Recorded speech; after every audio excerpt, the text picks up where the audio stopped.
1 very o'clock. heartwarming. Good Very afternoon, all. Welcome, commission members, support folks who have helped us out throughout this entire process from the department, members of the public, members of the press, all the folks who tuned in with their varied interests to join us for this, our 9th and final meeting of the TROC at a very busy time when our final report, which is a set of proposals, is being pulled together and readied for submission. So give you an idea of what's in store. I'll catch the objectives in just a moment. They are brief but direct. We'll hear from our commission chair, and we'll talk briefly about the submission plan, just kind of set the expectations related to that. We'll go through the strategic funding proposal in a little different manner. We don't want to throw a lot of text at you today so much as perhaps do a little tour through the proposal as it stands now, and it's changing minute to minute.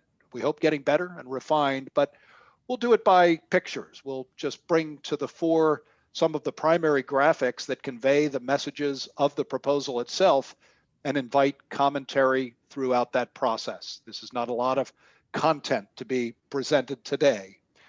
Then we'll talk in a little bit more depth with the help of our chair and secretary, Gramian, on the next steps to really advance the proposal. Of course, we will allow time for public comments for those who cannot otherwise submit through the channels available to them.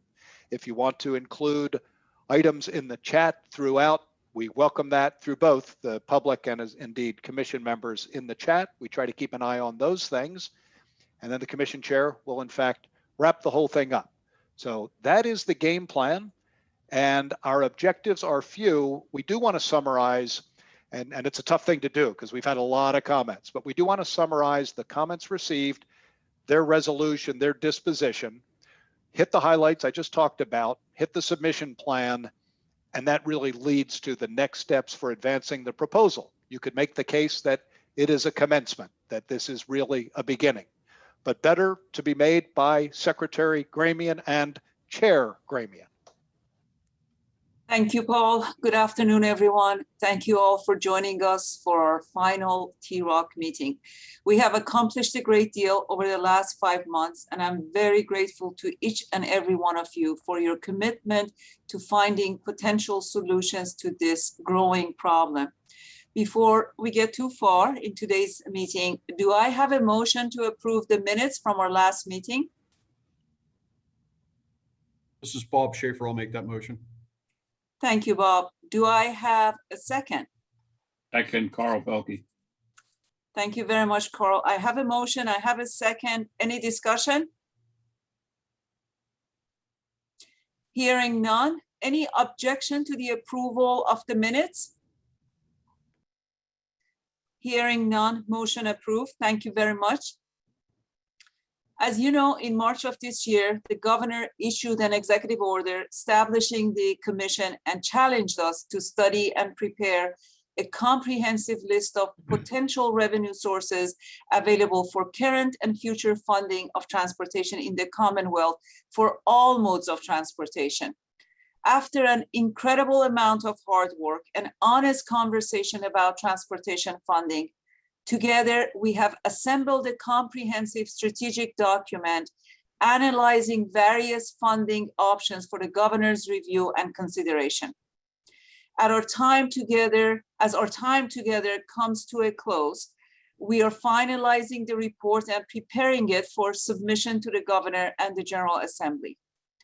During today's meeting, we will take one last look at the draft final report and discuss next steps for after the report is submitted to the governor. Again, thank you all for your hard work in getting us to this point. Now let's begin. Paul, back to you. Thank you. Super. Thank you so much, Secretary. I was reflecting on the work we have done, most of the work done indeed by the commission members.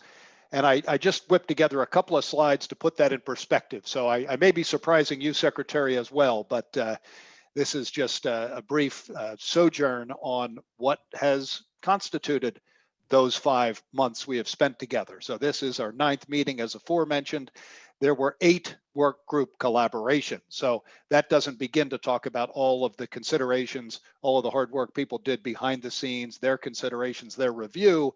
But I thought it good to call out that we actually divided into 8 work groups, looking at some of the revenue sources rather directly, but also looking at some things like local solutions or multimodal sources and need in really a detailed manner. There's more though. We have had 9 briefings. So I just thought it was nice to kind of pop up here.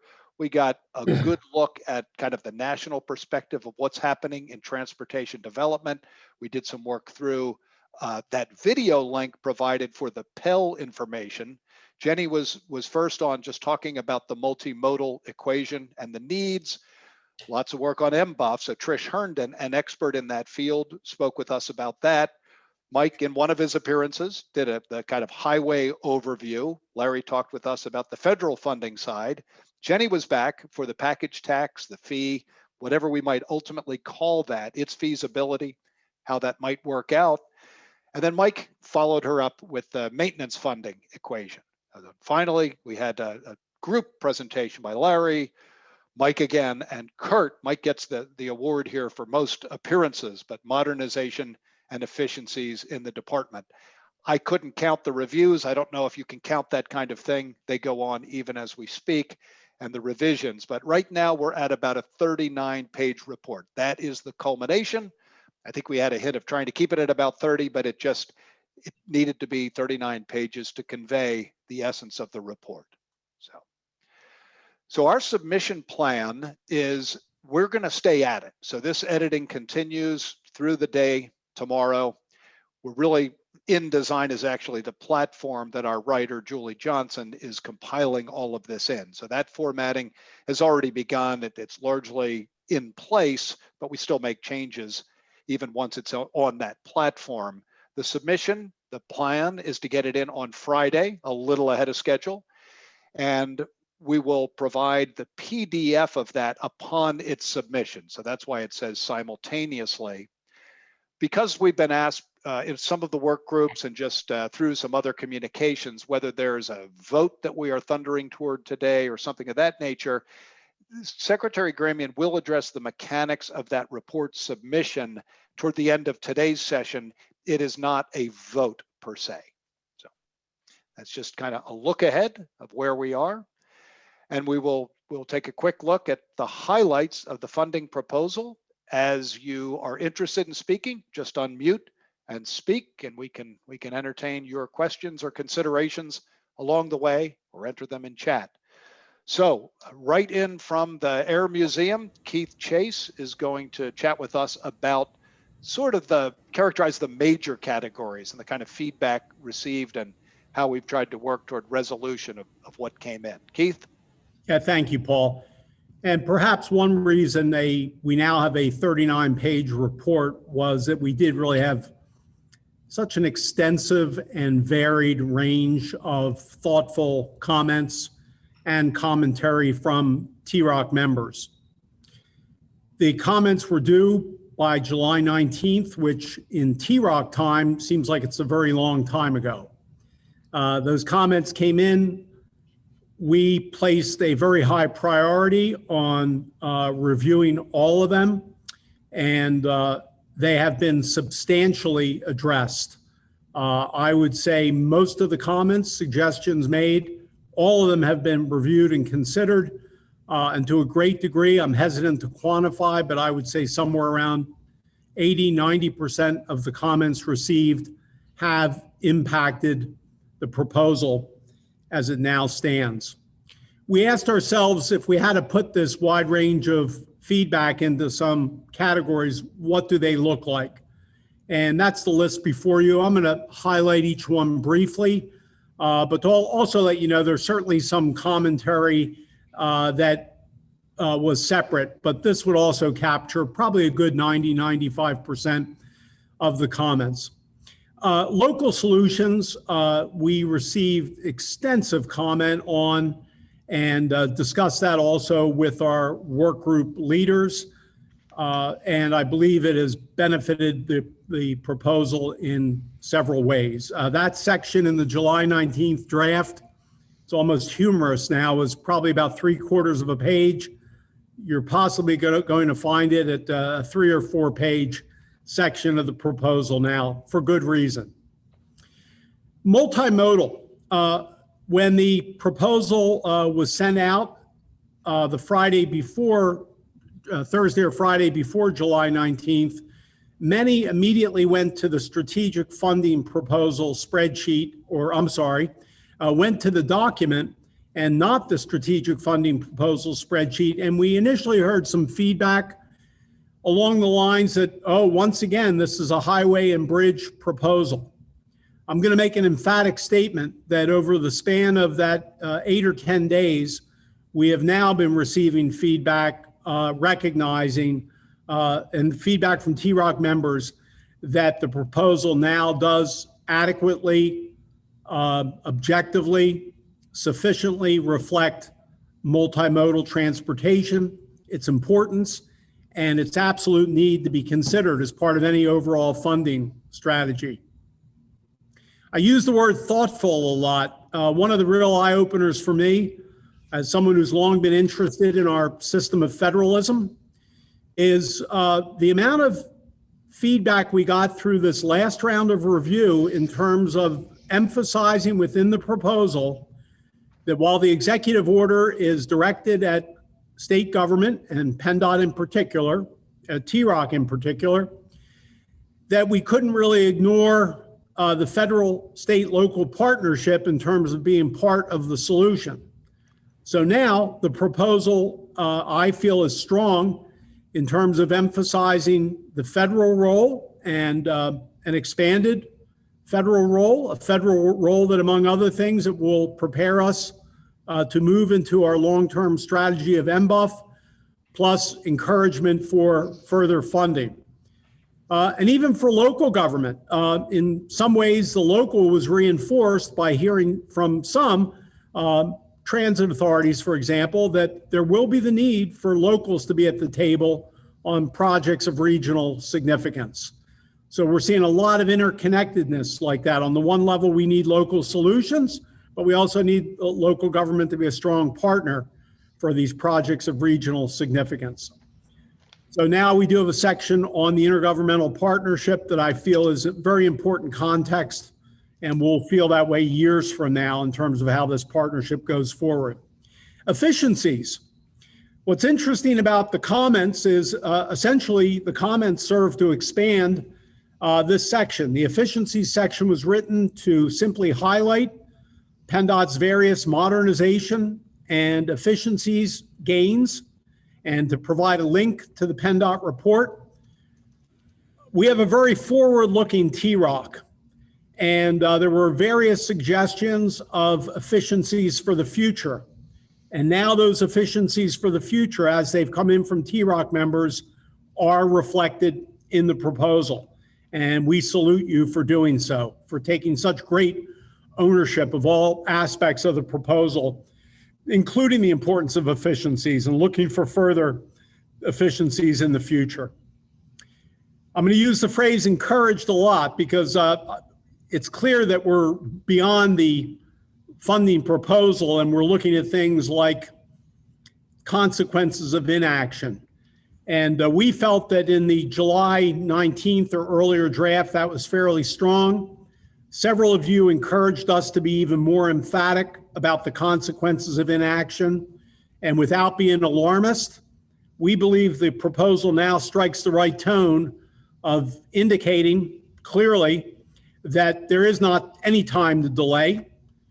The benefit of delay is really none. The cost of delay is the problem will get more difficult to solve and more costly in various ways to solve.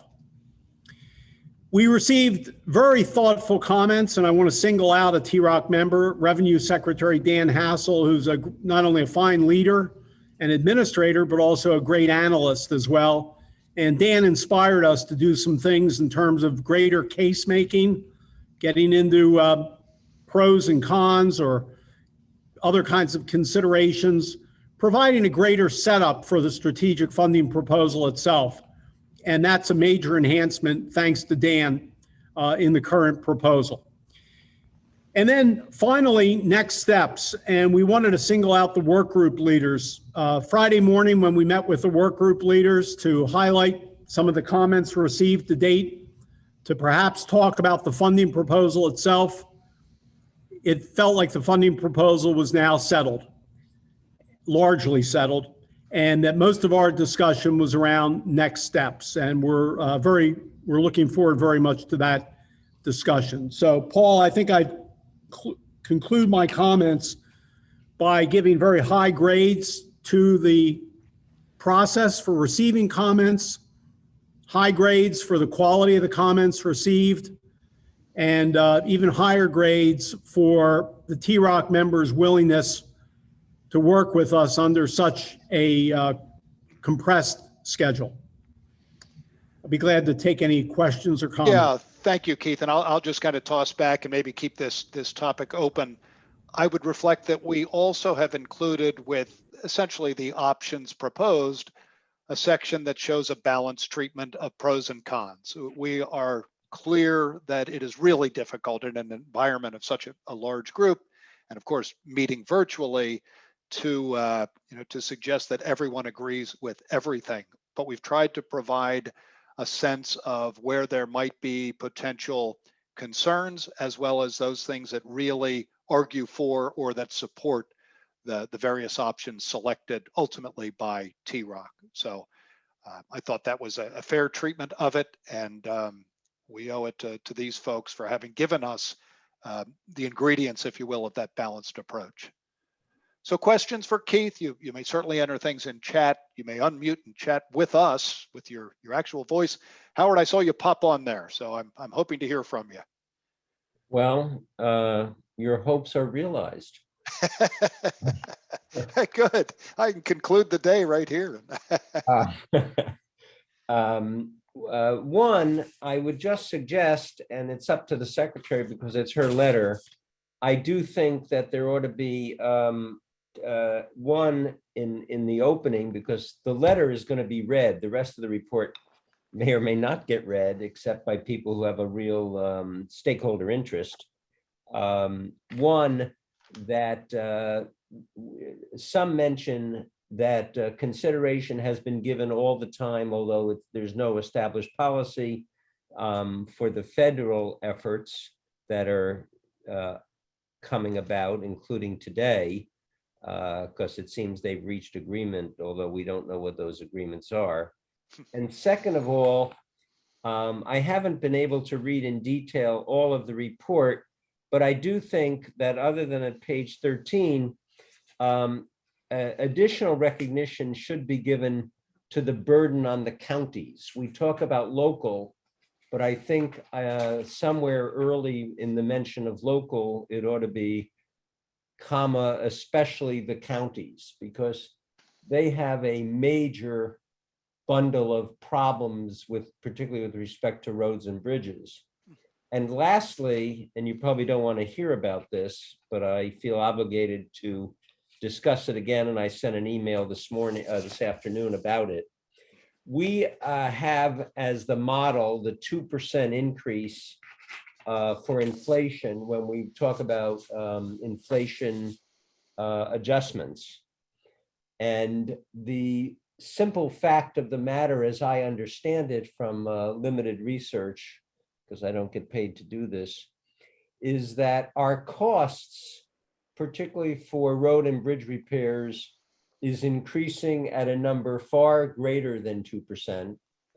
And that we are married to this 2% because we're spoiled by the last couple of years, but not the last couple of months. And I was wondering whether someone in either Revenue or PennDOT had discussed with the feds as to whether there isn't, and maybe it's only a footnote that's needed, or I would desire, some greater than 2% index that goes to adjust revenue to the increasing costs that are incurred at a greater than 2% increase, particularly for roads and bridges. Yeah, and open it up because there indeed may be members on this very call who have insights into that, Howard. Thank you for bringing that back to our attention. And Paul, good Paul, afternoon, this is Howard. Amy. This is Catherine Kellerman at Port Authority in Allegheny County. And I'd like, on that point of 2% for inflation, I think from the transit perspective, we would like to know, would that kind of escalator be applied to our funding too? Because we do have Act 89. Act 89, as everyone on this call knows, not only is it up next year, it's been a flat amount for 10 years. And for instance, in Allegheny County, it was always predicted that by 7 years into Act 89, Port Authority would be using that capital funding to fill gaps, and that we would have a deficit by the end of Act 89. And that's the same for many other transit agencies. So we are, and I understand that I'm on a call with folks in freight and rail and municipalities and a lot of other areas, but we cannot overlook that part of this program is replacing a bill that was always designed to be too small. So if we're talking about escalators, are we willing to apply that to transit as well? And if we are not, then we still have things we have to talk about this conversation. Thank you, Catherine. And before we go to Amy, and thanks for putting your hands up, folks, I do appreciate that. So we get some traffic there. I don't know if anyone else wants to weigh in on that specific issue, the application of whatever that indexing may be beyond, how it's been framed so far. Yeah, this is Chuck here. I will say we, in the calculations, all the numbers you're seeing used 2%, but what we've been thinking is just like Act 89 put in for the registration increase, it would be based on inflation. So it could be higher than 2%. I guess it could be lower also, or a set number could be. I'm just saying for the calculations we put in 2% because that's a recent historical number, but that certainly could fluctuate based on the actual, if it's a CPI, which is normal inflation, or some other factor. And just to add in, this is Melissa, to Mr. Cohen's point, we do track the bid price index, which is more of an indicator of the prices we see specifically on the highway and bridge projects. And that has been trending much higher. So maybe we actually reference that, Chuck. And perhaps it is as a footnote that actually, those escalations can vary considerably based on the market, and then just maybe give a little snapshot of where it's been over the last 5 to 10 years. Yeah, and just for reference, the last two, which are every other year, registration increases were almost exactly 2% a year, so a 4% and a 4%. But yeah, we can put that in, and just for all the calculations, we used a flat number just to keep it easier to understand the increases. So but Chuck, those were not prescriptive. That was just a means of at least escalating that because it's an internal. I understand that. And there's a problem with that.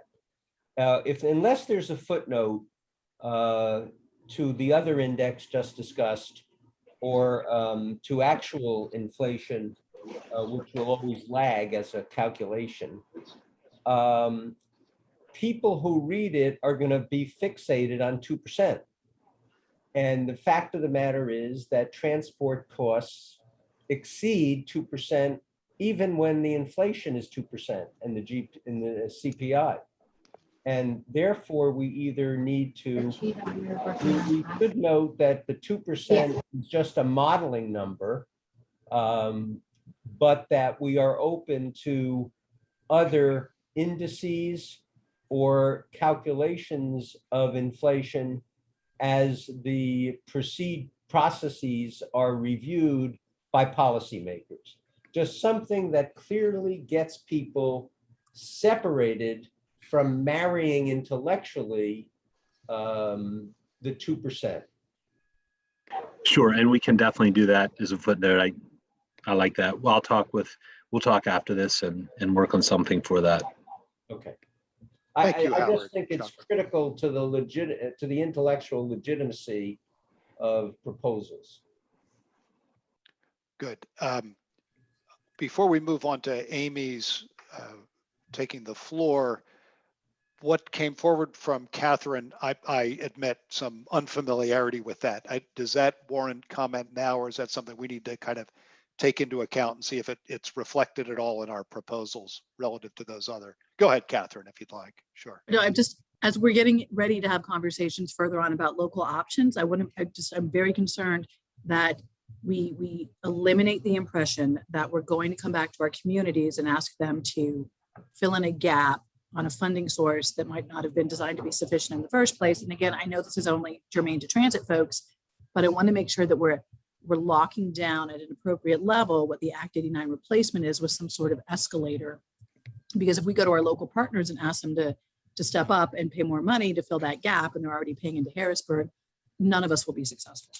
So I just want to make sure we're addressing that. Yeah, thank you. Good. Do we have any other comment on that before we go to Amy? I think point well taken, Catherine. Thank you. Amy, on your topic. Yeah, just as part of the local solutions and certainly, you know, and I think Dave posted it in the chat box, you know, the counties do own, you know, some bridges and some roads, but I think the better name would be, you know, local government. Most of the local solutions that we are hearing and trying to address from a road and bridge perspective are with local municipal officials. Yes, county government is a part of local government. So I would caution about singling out county and using local government in its place. That seems to make a lot of sense, Amy. Thank you. Yeah, and we know how to do that kind of edit. Thanks. Good call. I don't see any other hands, but others are welcome as we start to move forward on any of the preceding commentary. All right. Very good.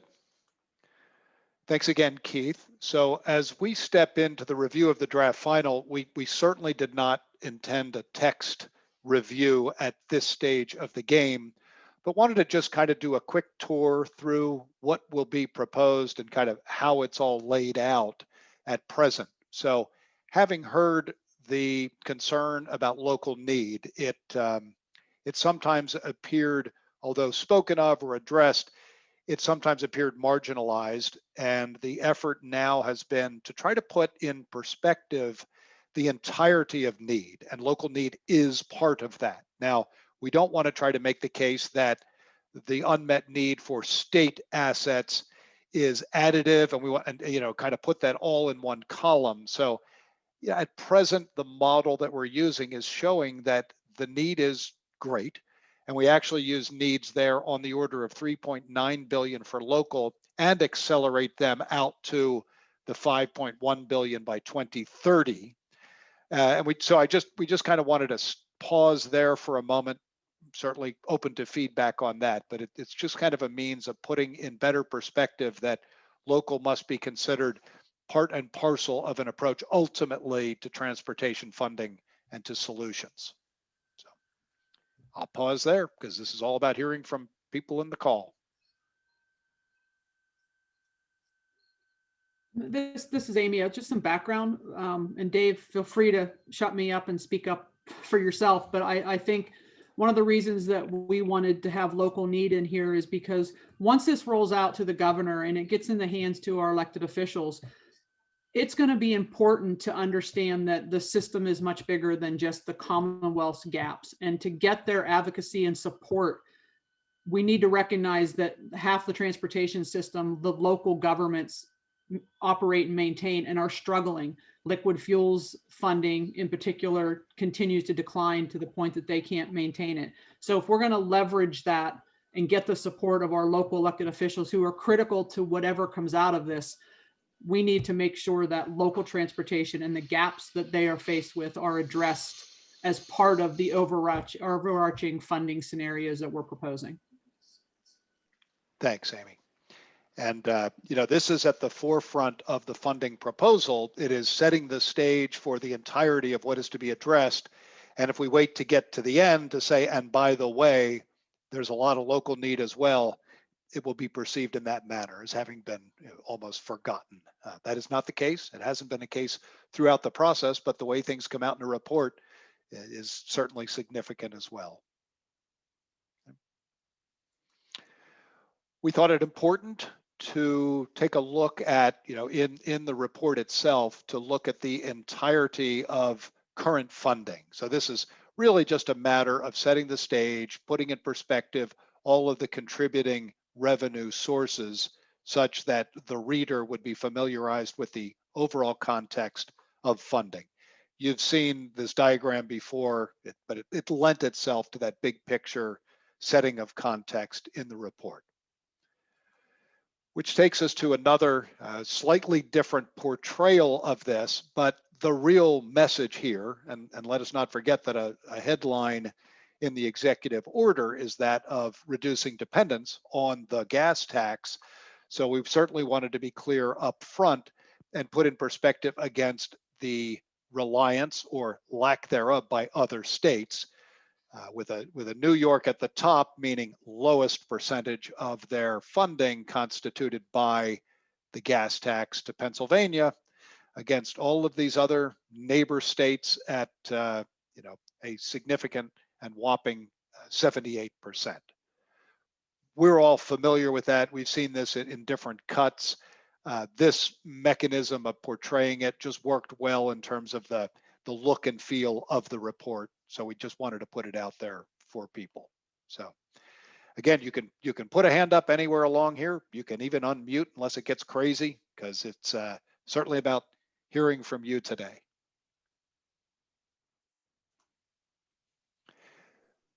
This is a new, oh, sure.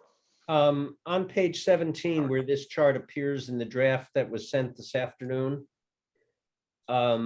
would it make sense, or you guys can decide, but it seems that when we say is antiquated and inadequate, one might reference the rapidly emerging electric vehicle bundle of issues and the efficiency of automobiles that are not, they're using gas far more, petroleum far more efficiently. And it seems to me to just say antiquated and inadequate, there's room on the page for perhaps another sentence as to what we mean with specifics, lest we be open to attack of being too broad in our rhetoric. Yeah, I appreciate that, Howard. Indeed, as I'm sure you know, we go into some treatment of that later, but I think you're saying early in the game, if we're calling it antiquated, if we're saying it's inadequate, it doesn't hurt to list one of the main or perhaps the main contributing factor there. So, well, the two factors are electric and efficiency, and one sentence would cover the base. Thank you. Very good. All right. So you haven't seen this presentation before, to my knowledge. It is really driving home, what we're calling a loss in buying power. And it's, for those of you who are kind of quantitatively astute, it's not a big surprise, but when you really put it up and you look at a graph that says, hey, the buying power is dramatically reduced. So you've got a flat revenue, fine.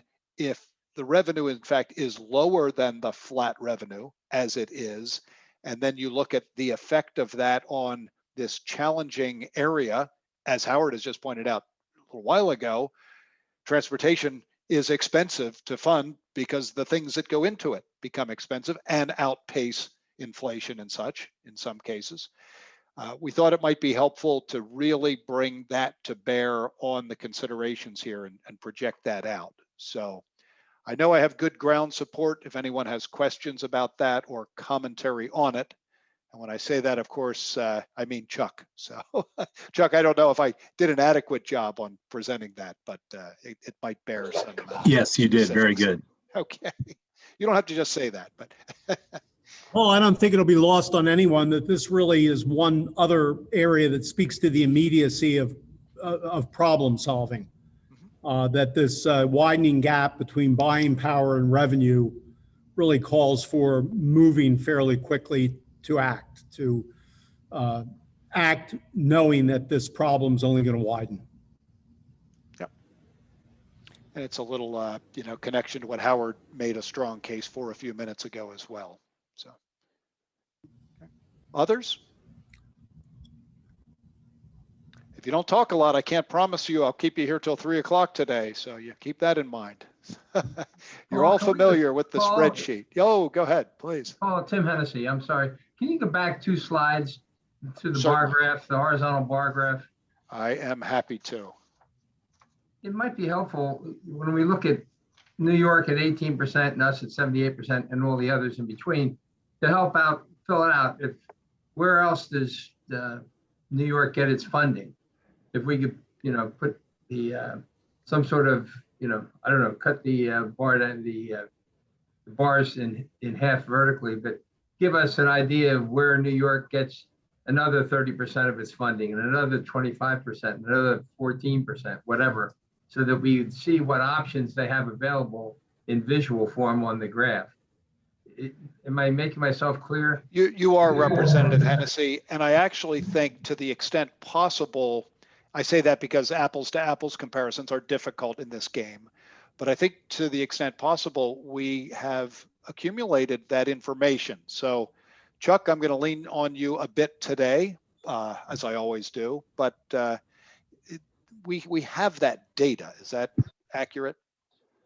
Yes, to come up with those percentages, and we think it may be in another piece, but really all this, they're definitely not apples to apples. There's tolling, there's general fund pieces, there's other registration taxes, there's other taxes. So, it's not a 1-for-1, but I think we do have that somewhere else also. Yeah, Chuck, we have a section. It's about a one full page text box on other states, and it does give an indication of what the mix of revenue sources is for other states.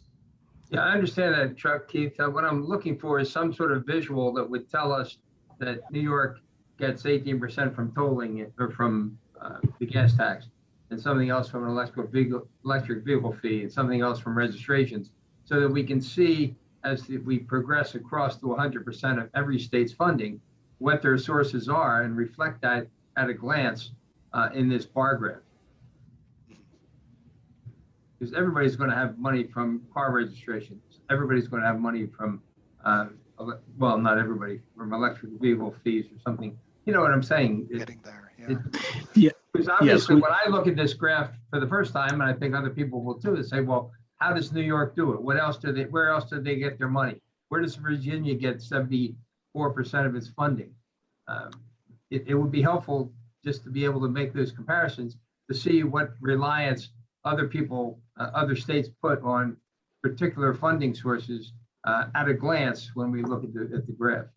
Sure, we can definitely look at that more graphically, yes. All right. Well, It is a lot of text at present, yes. Yeah, but there's also an easy way to do it. And that is to have a reference to page 31 in the draft, because the New York information is there, or a good chunk of it. And it would be hard to do graphically, but maybe this page should be opposite the bar graph, or at least referenced. The representative's point is an excellent one in terms of when his colleagues start reading this, but the information that you've put together on page 31 of the draft I have covers that base. And you may not do it graphically, but a nice reference to see the next page or see page 31 forces someone to get to those issues.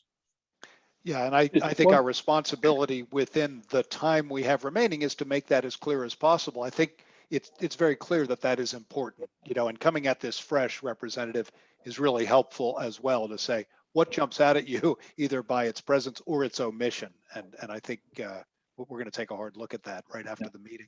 Okay, thank you. Paul, Paul, it's Dave Sanko. One Yeah, thought on thanks. that is I've seen these in the past where you could categorize it by color, just color coding. I mean, Mhm. having gold for the tax or for the gas tax, a different color for tolls, a different color for registration fees, different color for general fund, and then other for all the things that don't necessarily match up. But get the big 4 or 5 that are kind of standard across the state borders. Yeah, yeah, and No, we'll I- have to see if Ron, we try to- have been able to assemble everything. In other words, if we happen to only know about 79% of someone's funding, well, it's going to make the reporting messy, but we'll see what we can do and jumping into those numbers and presenting it. I don't think it's an enormous mathematical problem. I think if we have access to that graphically, it's not hard to present. So Dave, was that why your hand was up? I had noticed it, but I kept that conversation going. So you're up Yes. otherwise. Yep. Same thing. That's all what it was. I get a 2 Yep. for 1 there. Okay. Thanks. So Others, Ron, Ron, go ahead, Ron. Yeah, it wouldn't hurt. We've got a half a dozen different areas that we're looking to increase fees. Ron, on we're and having a very registrations. hard time hearing you. I'm sorry to interrupt. I can tell that it's hard to hear you. I'm traveling. Okay. I'm trying as well. I'll try another approach here and get back to you on it. Okay. Okay, we hear you a little bit, but if you get to a better cell or whatever it is out there, we'd like to hear from you. Okay. Sorry about that. All right. And then we covered this. This is ever familiar. It is just the capture. That's why it's torn apart at the bottom to show that this is indeed the kind of engine of the proposal, because it is where everything is pulled together. There have not been any substantive changes in this of late. So we didn't change the numbers on you, but we made this, it is actually a 2-page spread in the proposal. We thought it helpful to take a look at the big picture of the phasing, understanding that the phases are years 1 and 2, then years 3 and 4 for phase 2. Phase 3 is ultimately predicated on the introduction of MBUF. Therefore, calling it year 5 is notional at present. There, however, is a kind of straight line with other ways of making up that revenue to MBUF, irrespective of how far out it is. So we kind of march that out, but really this is looking ahead to the MBUF implementation. So that's really just coverage on the front end of this. Then we go into the targets. So I think this one is very simple and self-explanatory, but by phase, it is showing the need increasing by whatever mechanism we ultimately decide is appropriate, perhaps footnoted there. And then the numbers in greenish there are the target numbers. They don't get us all the way there in phase 1 or in phase 2. They ultimately do in phase 3. So that's obviously a headline of the report. They take a dent out of the need. They don't make it all up. All right. Next up, we do go into some summary by revenue type, and these two should be rather familiar. So by the types that we have pulled together in assembling all of the different components of the proposal, this little chart is there so that people can look at it and read it in numbers. Perhaps more importantly, we have also presented it with this graph. So this graph is a kind of a new way of presenting this. It takes the chart. Now it happens to be on the same page as this chart. I don't want to make you dizzy, but the color coding carries across from the chart, but it's all on the same page, unlike on my slides. So it shows those components. Now, what's really interesting, and we wrestled a little bit with how best to present this, is that at that phase 3, we have $4.1 billion of the MBUF essentially dedicated to making up in the existing budget, making up for the gas tax. So some $4 billion of it replaces. That's why it's below the line. Don't think of it as negative. We show it as a negative below the line, but it really is part of the entirety of the MBUF that we just projected as part of the total revenue package. But we have to remind ourselves, we have to remind the readers that that's making up for something that would otherwise have been taken away. So that is the replacement. And I want to see if Larissa can set it such that people cannot annotate the slides, Larissa, in our platform here. I think there's a way that maybe you can do that, or perhaps I have to do it. I think that was on your screen, Paul, unfortunately. Yeah, okay. So I think I haven't, I'm just going to try to move to that annotation, disable annotation. I know that happens inadvertently, so. Okay, so that's the way we presented that. Pausing there. Dave, I think your hand's still up unless you came back up again. I know you fool me sometimes. I will fix that, sorry. Okay, now just making sure. I've forgotten you before, so I owe you some. Okay.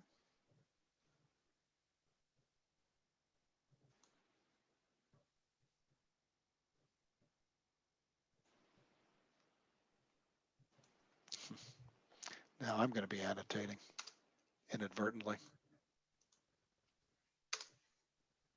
Pardon me, this is a little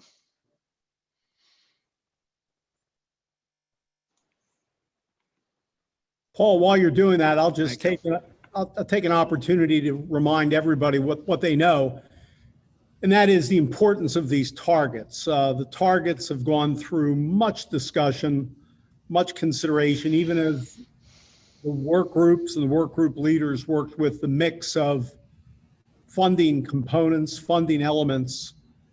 They were all very mindful not to be extra cautious to the point of compromising these targets. So I would encourage all of us to look at the targets as having a very important meaning in and of themselves in terms of addressing that need and making sure that we're thinking long-term in terms of the stewardship of caring for these assets.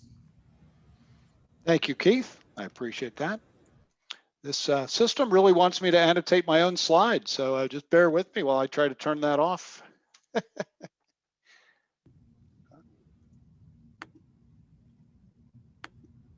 going to let others do it in case they so want to, but please don't.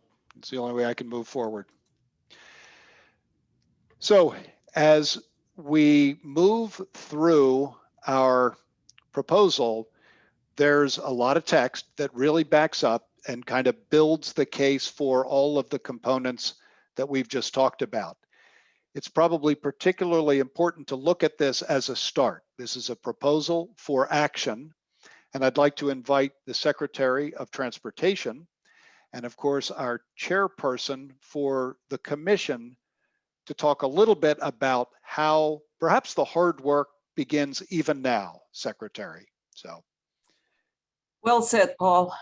Commissioners, we cannot lose momentum that's been created from all your hard work and your engagement over the past 4 months. I'm hoping collectively we will carry on with the following next steps with the same vigor and passion to get this most needed funding to the next level. Working collaboratively with the Wolf administration to act on the proposal. Continue to expand and strengthen a broad-based coalition for advancing the proposal. There is a wide range of Pennsylvania organizations and interests that have a major share stake and interest in transportation funding modernization. Establish leadership and technical teams within the next 6 months. That is from the August of this year through January of 2022, in order to support the General Assembly and the administration in proposal implementation. Teams should include TROC members, other stakeholders, PennDOT staff, legislative staff, and others as beneficial. PennDOT and legislative staff, PennDOT and legislative leadership, I should say, must be directly involved in providing overall direction for this preparation phase. Timeline. Timeline is critical, and we need to adhere to a 6-month timeline for acting on T-Rock's proposal. It should commence at the time of the governor's budget presentation in February 2022, with the goal of acting on it by July 1st, 2022. We need to work with the 4 caucuses and hope they will endorse the T-Rock proposal. We need sponsor and secure sponsor or sponsors to introduce the T-Rock proposal as legislation to the General Assembly. Last but not least is engagement with the public. The proposed public engagement and the legislative elements would provide forums to ensure that key principles such as safety, mobility, and equity are properly considered. Thank you, Paul. Yes, thank you so much. And I think pausing there, we found that in connecting with our work group leaders over the last week or so, that a lot of interest was about what happens next. And that only makes sense. Very, very practical people. And I think the real emphasis point was on action. It wasn't on creating a report that would grace the shelf somewhere. So clearly that begins with that leadership that pulls together coalition, and it recognizes the need to continue the involvement of some of the very people on the commission, but beyond that, really reaching out and bringing together some more support for that. So we'd like to hear your thoughts on that process. We'd like to hear your thoughts on things to consider as that begins to roll out, because that is the reality of the next half of a year, but it's also the reality for the next perhaps 10 years, as we've taken a very long view in this whole process. So with that, I just kind of want to open it wide up to people. And of course, it always helps me if you raise a hand. That makes it a little bit easier, but chat is always fair game as well, but much rather hear from you than me. So thank you, Rebecca. I do see the hand. Thanks. Hi, okay. Hi. Got the hand. I'm trying to get the video and the microphone to work. As long as you don't get squiggles, you're doing better than I am today. I'll try not to do any squiggles. Well, I just wanted to say a few things. Now we have an opportunity here as we're closing things out. So first of all, I wanted to thank the governor and Secretary Gramian and PennDOT for managing this group and starting this important discussion. Obviously, a lot of work went into this on a lot of people's parts, and I really do appreciate that. I appreciate being part of the conversation, and thank you for the opportunity. And I also appreciate that pros and cons were added to the report. That was one of my comments, and that references to consensus and agreement were kind of moderated a bit, because there are recommendations that I don't support as a commission member. And as someone who wants to see Pennsylvania compete on a national stage for businesses and jobs, and a place where people really want to move because they can be successful here and not continue to feel overburdened by crushing taxes, I think the totality of these recommendations is a bit discouraging. At the beginning of the process, we were given a list of taxes and fees that we could choose from to generate a substantial amount of revenue, which we've discussed here today. And I feel at the end of this process that T-Rock has essentially chosen all of the above, with a few exceptions, and in fact added a few more. So we were also unable to discuss the appropriate level of funding. And since we're talking about resetting our transportation funding structure for the foreseeable future, I think before we commit to any specific solutions, we need a deeper conversation about this. So I'm happy to hear the secretary mention that we're going to continue this conversation moving forward. And as we look at this list of revenue numbers, I mean, we're looking at the list of total revenue numbers here for some time, but I also want to recognize that there are real people behind those increases, real businesses who are struggling after an unprecedented pandemic to get back on their feet, real workers who are trying to make ends meet as prices continue to rise, and real economic impacts that will affect our state's long-term vitality. So it's absolutely true. We all agree infrastructure is essential to our economy. There's no debate that we have there, but the funding mechanisms have to be balanced against competing interests. And I just don't believe there was sufficient consideration of some of those impacts and those other interests. And as we've discussed them, and although I appreciate the concerns that are now included in the report, I'm not sure it's enough. I think everyone's aware that PMTA opposes tolling highways. We've been very clear about that. We don't believe that we should pay multiple taxes on the same stretch of road. But I also raised the issue of registration fees before the commission, which are disproportionately high for trucks in Pennsylvania, for example. The final recommendation, though, essentially, well, it doubles registration fees for all vehicles, and that will make us the second highest in the country for trucks. This will absolutely cause interstate trucking companies to register their trucks elsewhere, and in-state trucking companies, the vast majority of which are small businesses, that will deal with drastic cost increases. So combine this with the proposed increase in the fuel tax to align it with inflation, which I don't remember discussing on the T-Rock, and those cost increases are going to have real impacts on businesses and jobs and even revenue assumptions. So I want to be really cautious about that. There are many other unintended consequences of these, suggestions that affect other constituencies. For example, the ad valorem tax is a disincentive to purchasing cost-effective and cleaner vehicles, both individuals and truck owners. So what are the environmental impacts of that? What about the impact on vehicle dealers of this and the proposed tax proposal? So other items need to be fleshed out quite a bit before we fully understand them. I think the goods delivery fee is a very good suggestion that should be considered seriously, but I think there are impacts on that, for instance, on business-to-business transactions that really need to be fleshed out. So in any case, I do appreciate the conversations we've had, and the presentations were very helpful and informative. So thank you so much for that. And as Paul said, I'm happy to hear, and as Secretary Gramian said, I'm happy to hear this is a starting point for broader discussions about the solutions that make most sense. Because I also believe there are other solutions under discussion in the General Assembly. So I very much appreciate the ability to be here, and I look forward to taking part in those discussions in the future. Thank you. Yeah, and Rebecca, thank you for your active involvement. And I know you were, I believe, traveling when we gave you all of 4 or 5 days on that last review go round. But the clarity, honestly, the clarity of your statement and such when you returned it to us was actually very helpful. I mean, we really need to understand those challenges from a process perspective and clarity of communications. Thank you. It was really thank you, Paul. Exemplar. So thank you. Secretary Dunn, I see a hand in your box up there. There you go.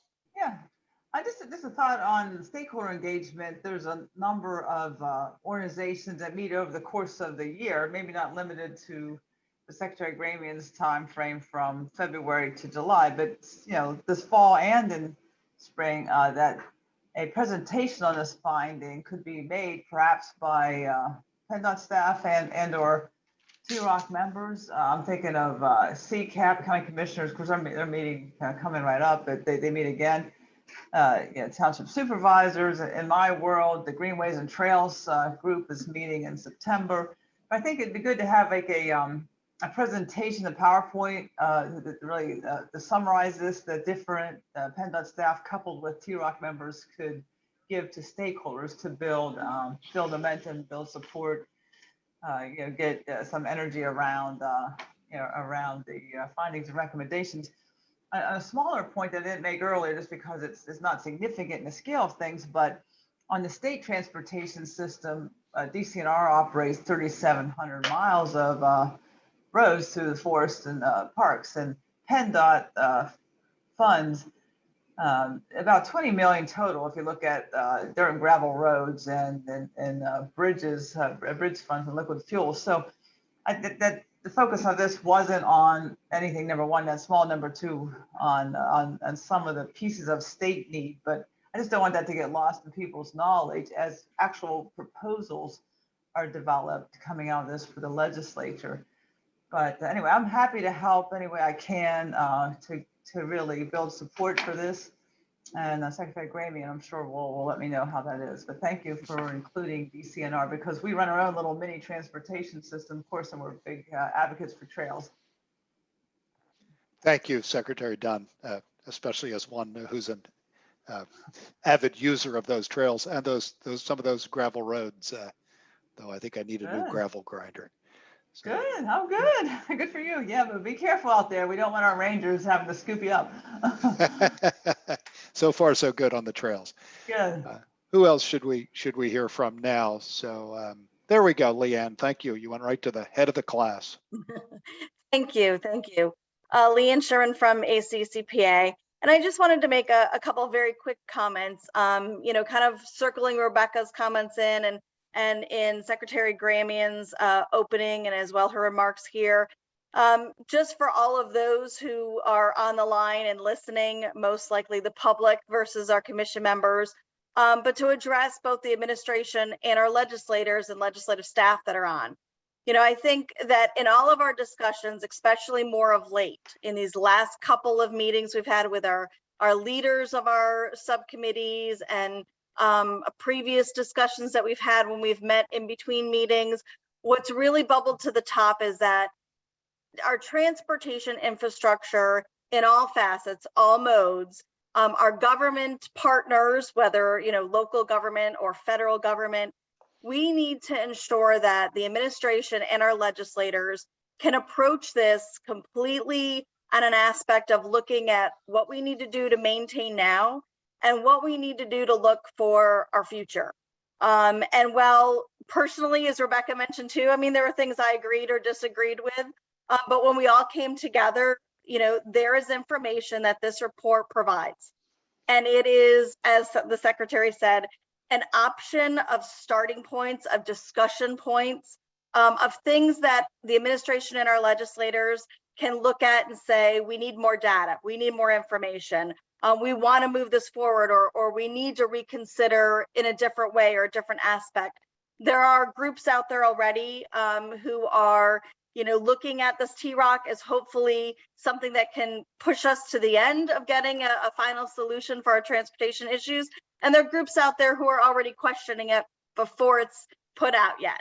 And I think that one really important thing is going to be that we all as commission members need to look at this in support of the administration, but also in support of our legislators, those who are on the commission, those who are not, and come together to work on what we need to do, whether we like or don't like or agree or disagree. And I think it sounds basic, but we have to remember that because we can't please everyone. And so there's going to be some things that maybe aren't easy to do, but those hard conversations are going to need to come from the leadership as well as the support from us. So it's great to hear that from the secretary. And I know, you know, Secretary Gramian, you're speaking also on behalf of the administration, the Wolf administration, the commitment to moving this forward. So I want to thank you for that.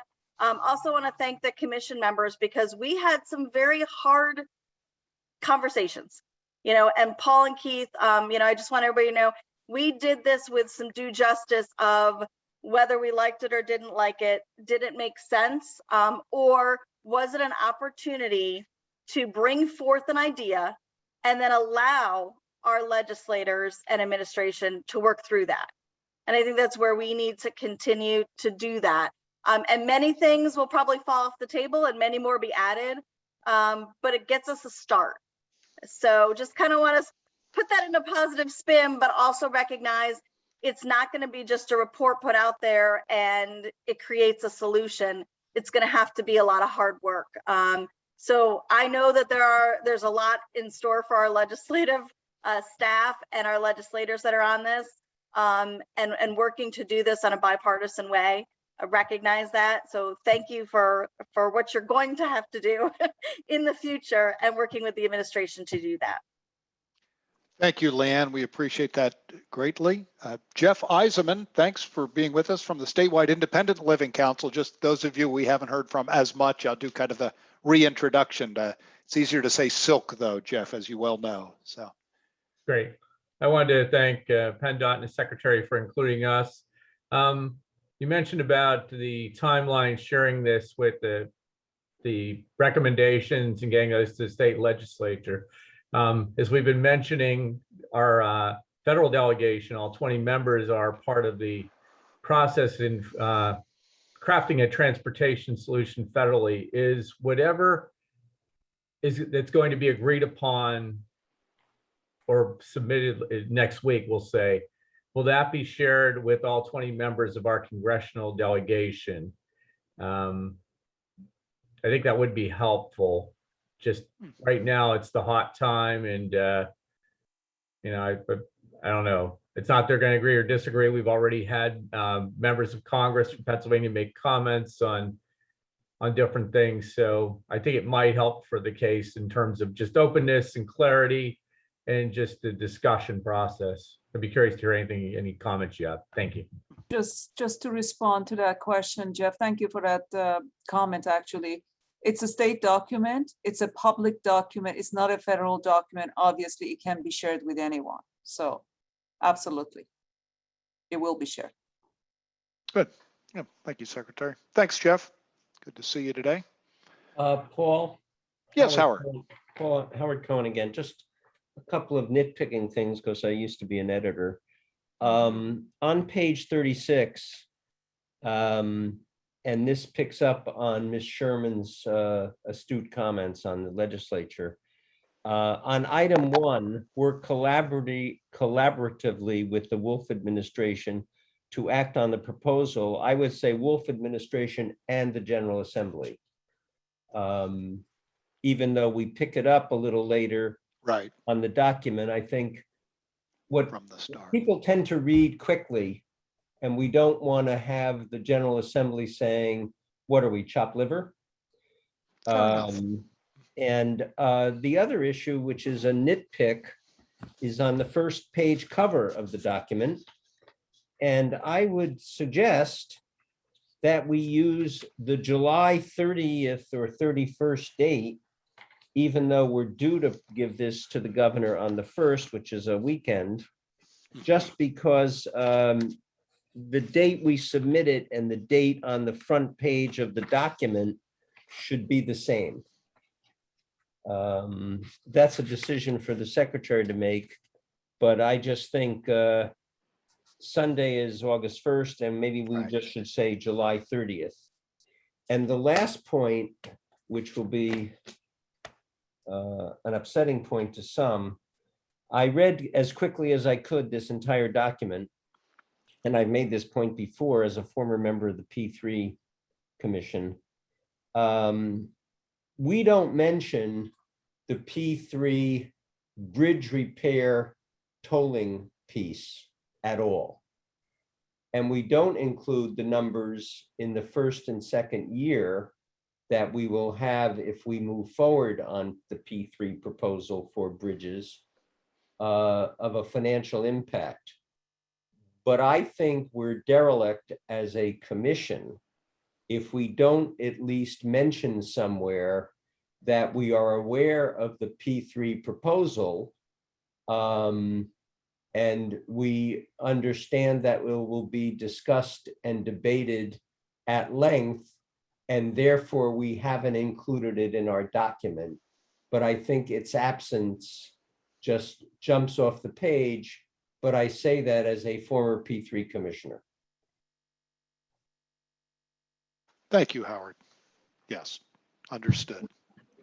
And I'm not sure what page it is. There is a paragraph in there. I can't find it right now searching through either, but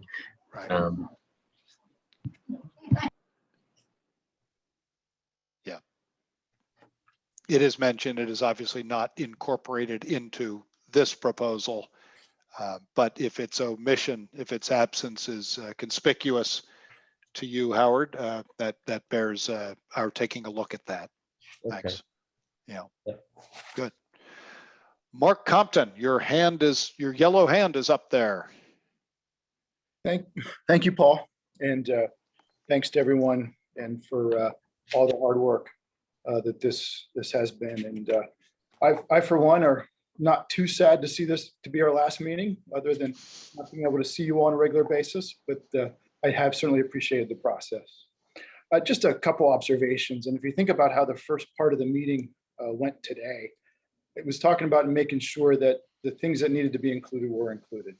Things like inflation, things to make sure that locals were not neglected, and all the things that we should be talking about to make sure that that it's inclusive. Second part of the process or our time together today was really about what former transportation chair used to say, Barry Stout used to say, everybody wants to go to heaven, but nobody wants to die.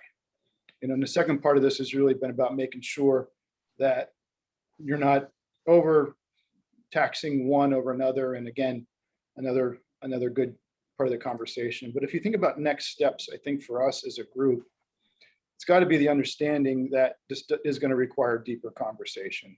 It's going to require deeper conversation from the secretary, the key folks at PennDOT, the administration, and obviously the House and Senate.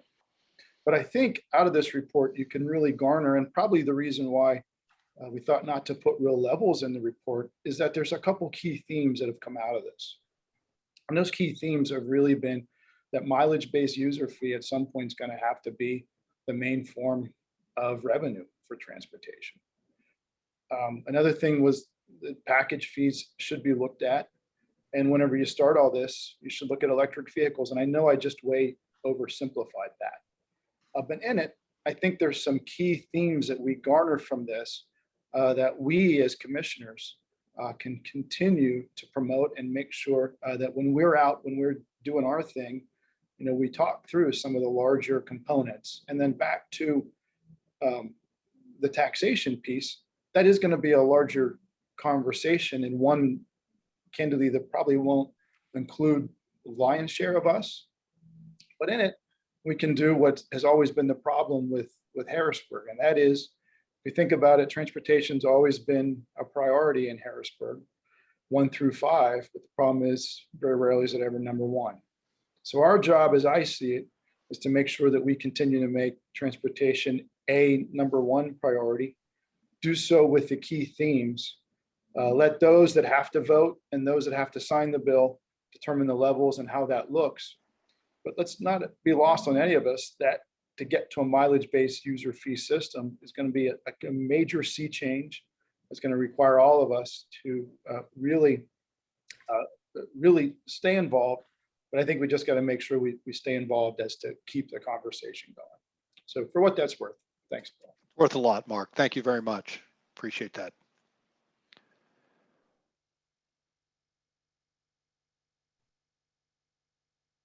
Any others while we're on that? Paul, it's Tim Hennessy again. Yes, thanks for. I'm a little technologically inept, so I'm not finding a button to raise my hand. Oh, you're good. Sorry for the intrusion into the. You can hold it up and I'll watch for it, Representative. What's that? You can hold your real hand up and I'll watch for it. Okay. It seems to me that what we've done here as a commission is put together targets for perhaps future revenue flows into the state. But as Leanne mentioned a few speakers ago, a lot's going to depend on the whether the legislature develops an appetite for any or all of these new revenues. But we're talking new taxes, new fees, bridge tolling, Howard just mentioned, corridor tolling, congestion tolling. We've batted around a lot of ideas that would bring in new money. But frankly, they're all going to be seen as difficult votes by members of the House and the Senate, by some members of the House and the Senate, depending on how it affects their individual districts. It seems to me the elephant in the room is the question of how much money is PennDOT going to get, is the state going to get from the federal infrastructure package, and how much money has already come our way as a Commonwealth in terms of the American Rescue Plan. I don't know that any of us have a way to get our minds around all those numbers, and we also don't know what restrictions will come with the federal funding. When Congress, I always say Congress takes our money and then tells us that it'll give it back to us on certain conditions. They take it unconditionally and tell us what we have to do to get it back.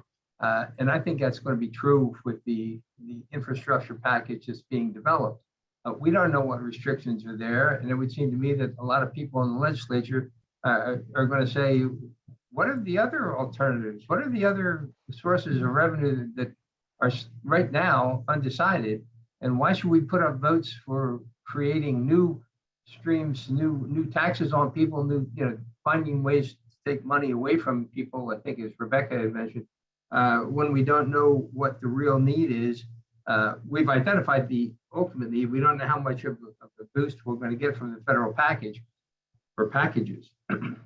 And then the other thing that at least members of my caucus, I think probably conservatives across the legislature are going to say is a glaring omission is any kind of revenue save or any kind of cost or expense savings that could be undertaken by PennDOT itself.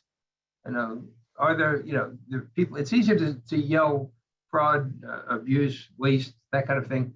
It's a difficult thing to quantify it, but in an organization as large as PennDOT, it would seem to me that there'll be some substantial savings that might be found. We haven't addressed any of that.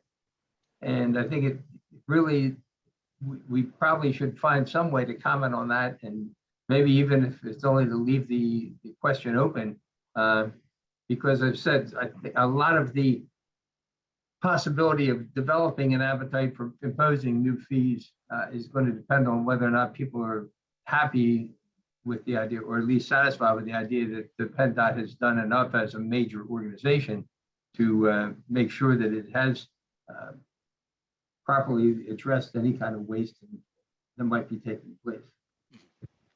Sorry, Thank you. I don't want to put a damper on a really good set of meetings and discussions we had, but I think that those are questions that really need to be asked. How much money the feds are going to give us, and whether or not we have cost savings that could be realized, and we haven't really addressed either of those in this report. So I think, if nothing else, sort of like Howard was mentioning in terms of the bridge tolling pathways, maybe a reference within the commission's report to the fact that those are unknowns, and that we haven't as a commission been able to solve them or respond to them because we just don't know what the input's going to be.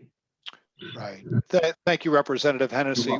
As we pulled together, as we compiled the report, we found that there was some citation of efficiencies developed thus far, and the department. I've been on the outside. I do work for the department. I don't work for the department, but there have been a number of efforts to save money, to find process savings and that on purchasing and so forth. We found that it was also important for us to talk about the future. And so we found ourselves ultimately carving out a further efficiencies discussion in the report. In light of your comment, we'll revisit that, kind of discuss exactly where that, to the best extent of we can, where that might lead. But thanks for bringing that to our attention. I'm not quite sure how. You're welcome. Thank you. To get your mind around what might happen with the feds, and that was news that maybe there's something in the works right now. But I think we have to stay in position to move out on that. And I know that a number of our colleagues in the department really watch those things. I'm going to say on an hour-to-hour basis. I don't know if anyone cares to comment on that at present, but really appreciate your active involvement as well. I'm not sure, Larry, if we'll have more details there. I would just say, as far as the federal or any other change that may come, this is built in 3 phases, where it's the 3.3, 5 point whatever, and then 3rd phase meeting the total need. So if there is a substantial federal long-term package, we obviously, MBUF's been the big key there to getting to the total number. Everything we've adjusted, we've upped, we're down MBUF. So if there were a substantial federal increase, we could certainly change that in phase 3 with MBUF or any of the things. But MBUF, sort of seems the biggest piece there. I don't have a good handle on the possibility of it, but I just say that's how it could impact the numbers. Thanks, Chuck. Right. Hey, Paul, can I just follow up with that? Sure. MBUF had a couple of pilot programs, I think Oregon and Washington, someplace, Utah maybe. Have we gotten any further clarification as to what kind of success those programs have had? What kind of resistance? A lot of people won't like the intrude. I think we've referenced that before. A lot of people won't like the intrusiveness of the idea of having their vehicle operations traced.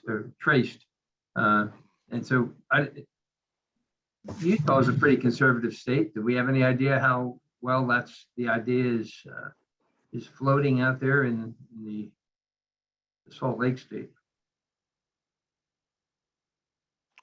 Melissa, I saw you pop in there. There you go.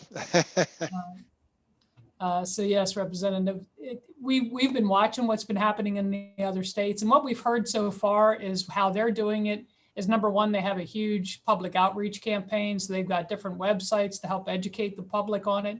And the big thing we're hearing is you got to have options. So to your point, some of the millennials, they're perfectly fine with a plug-in transponder. Some people that maybe have the same hair color as you and I, maybe not so much. So that where you go with the mileage reporting, that type of thing. So, I mean, that's what we're hearing back at this point, loud and clear.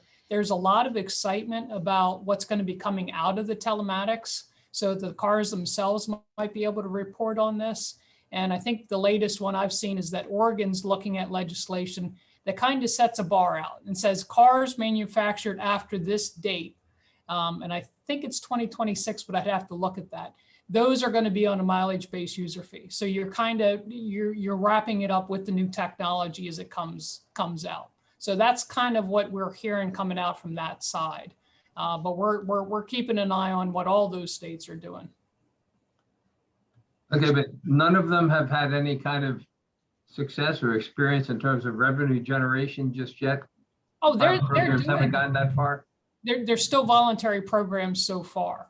I think the one that Oregon's looking at where they're doing the mandated year, I think that's the first one that's going to be not optional. And if I misspeak anybody, please correct me, but they're certainly getting revenues. But as far as using that to actually reduce like their gas tax, I don't think anybody's there yet. They're still in that early trying to get people used and comfortable with the technology point is kind of where they're at.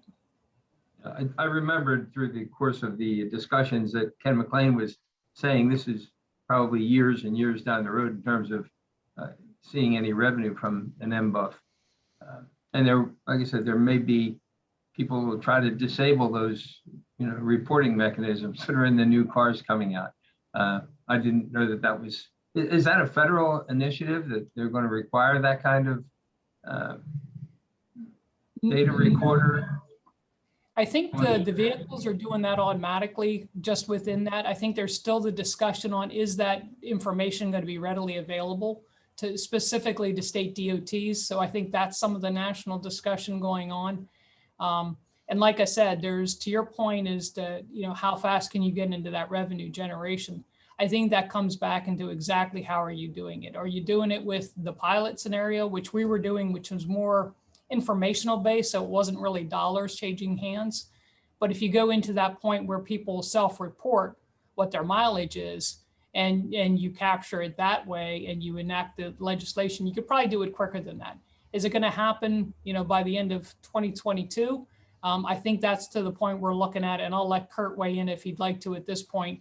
We've been looking to see what options we might have if we were trying to stand up something in that short go. Because you're right, the full-time adoption is going to take a long time.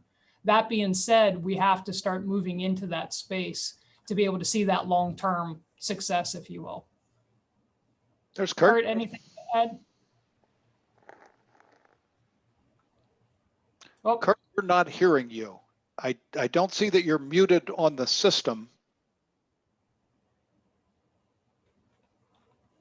Well, we'll come back. We can circle back with any more specifics, but like I said, we're looking at options right now. What would that business plan be if we were to try to roll that out quickly, Chair Hennessy? Yeah, thank you. Sorry there, Kurt. Don't know what happened there. Yep. Good. Others? As I said, we didn't have a lot of content to push your way. We really appreciate the conversation. The meeting summary really is intertwined in this conversation. So some real thought-provoking comments have come up, and thanks for your kind of future focus. How do we really get to the place we need to get to?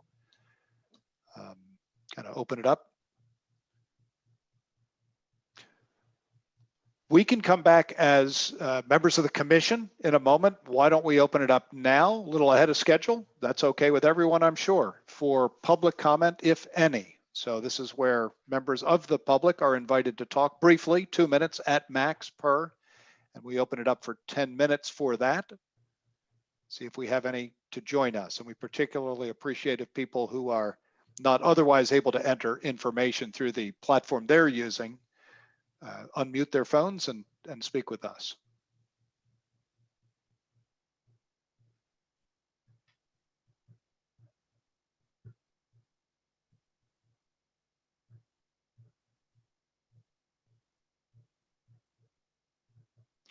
Well, we won't go dead air for 10 minutes, but we could talk up to 10 minutes. Hearing none, we went 1 for 9 on that. We did have one enthusiastic member of the public joining us a few weeks ago, but none now.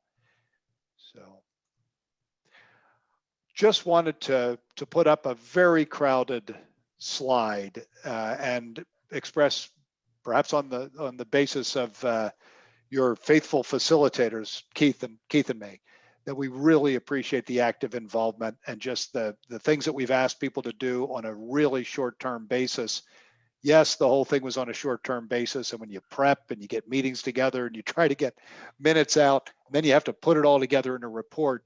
We know we created some deadlines, and nevertheless, you answered on all of our requests. So I'm looking at all of you on the list here, and we greatly appreciate everyone's involvement. So that's just a quick capture of everyone we have. Secretary, and I'm sure that's a good reminder for you as well of just what kind of brain power went into all of these deliberations. So we'll turn it back to you at present.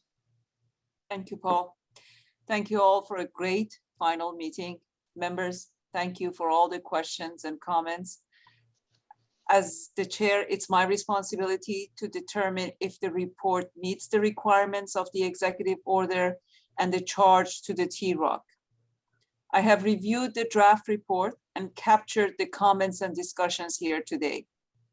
After completion of reviewing the final draft, I intend to deem it appropriate for transmission to the governor and the legislature. After submitting the TROC report to the governor and the General Assembly, our collective leadership in advocating these recommendations and potential alternatives would be critical for the safety, mobility, reliability, prosperity, and quality of life for the people of our Commonwealth. The next few months will be a time that calls for unity of purpose. As transportation leaders, we are called to join together to solve this problem and solve it well. I want to stress that I'm personally committed to working with the governor's office, legislative leaders, and our many stakeholders to advance options presented in this report, and that commitment extends to PennDOT's leadership team as well. I look to your continued leadership and advocacy in your own spheres of influence. We are a broad base of stakeholders reflective of the kind of coalition that can make real change happen. People of Pennsylvania have been patient. Patience may be a virtue, but it's a difficult one, especially in a world that is moving ever faster. Patience also comes with great rewards. Such rewards are never instant, but can increase and mature over time. Let's provide our fellow Pennsylvanians with 21st century solutions that they deserve. Again, thank you so much for your hard work, sincere engagement, and open dialogue over the past 5 months. Thank you, Chairperson Gramian. We greatly appreciate that and appreciate the enthusiastic efforts of all. With that, we will be signing off from TROC Studios for the final time. Thank you. Thank you, Madam Secretary. Thank you, Paul. Thank you. Representative Hennessy. Thank you. Thanks, Leah.